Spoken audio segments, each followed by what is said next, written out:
کیا ہم حقائق کے جمع کرنے کو حقیقی علم اور بصیرت سمجھنے کی غلطی کرتے ہیں؟ قدیم فارسی دانشور سعدی کی ایک کہانی ہمیں سطحی علم سے آگے بڑھنے کا چیلنج دیتی ہے۔ کہا جاتا ہے کہ ایک زاہد تھا جو اپنی روحانی مشقوں میں گم رہتا تھا۔ ہر رات وہ ایک بھرپور اور مکمل کھانا کھاتا اور پھر بقیہ وقت کتابیں پڑھنے میں گزار دیتا۔ وہ یقین رکھتا تھا کہ ان سخت محنتوں کے ذریعے وہ ایک اعلیٰ روحانی مقام حاصل کرے گا۔ تاہم ایک عقل مند شخص جو اس کے حالات کا مشاہدہ کر رہا تھا نے ایک مختلف نقطۂ نظر پیش کیا۔ اس نے کہا کاش وہ آدھا کھانا کھاتا اور ساری رات سو جاتا۔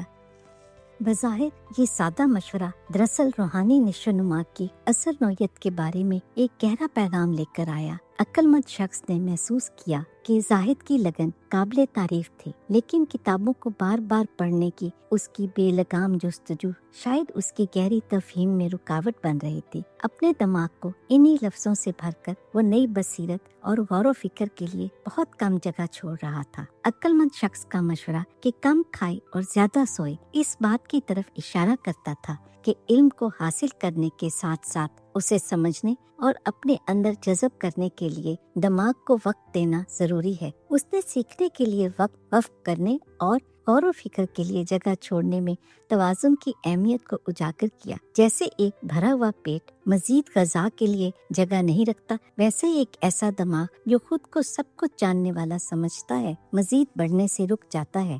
سعدی کی یہ کہانی ہمیں یاد دلاتی ہے کہ روحانی روشنی کا راستہ صرف خارجی مشقوں سے حاصل نہیں ہوتا۔ یہ فکری بھوک کو پروان چڑھانے، مسلسل سیکھنے اور بڑھنے کی خواہش پیدا کرنے کے بارے میں ہے۔ حقیقی حکمت اور علم اکثر شدت سے کوشش کرنے کی بجائے سکون اور غور و فکر کی جگہ پیدا کرنے سے آتے ہیں۔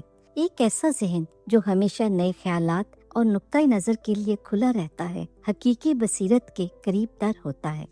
یہ کہانی ہمیں جمود سے بچنے اور مسلسل نئے علم کی تلاش کرنے کی ترغیب دیتی ہے۔ یہ ہمیں یاد دلاتی ہے کہ حقیقی ترقی سیکھنے اور غور و فکر کے درمیان توازن قائم رکھنے سے آتی ہے اور ایک مستقل فکری بھوک کو پروان چڑھانے سے حاصل ہوتی ہے۔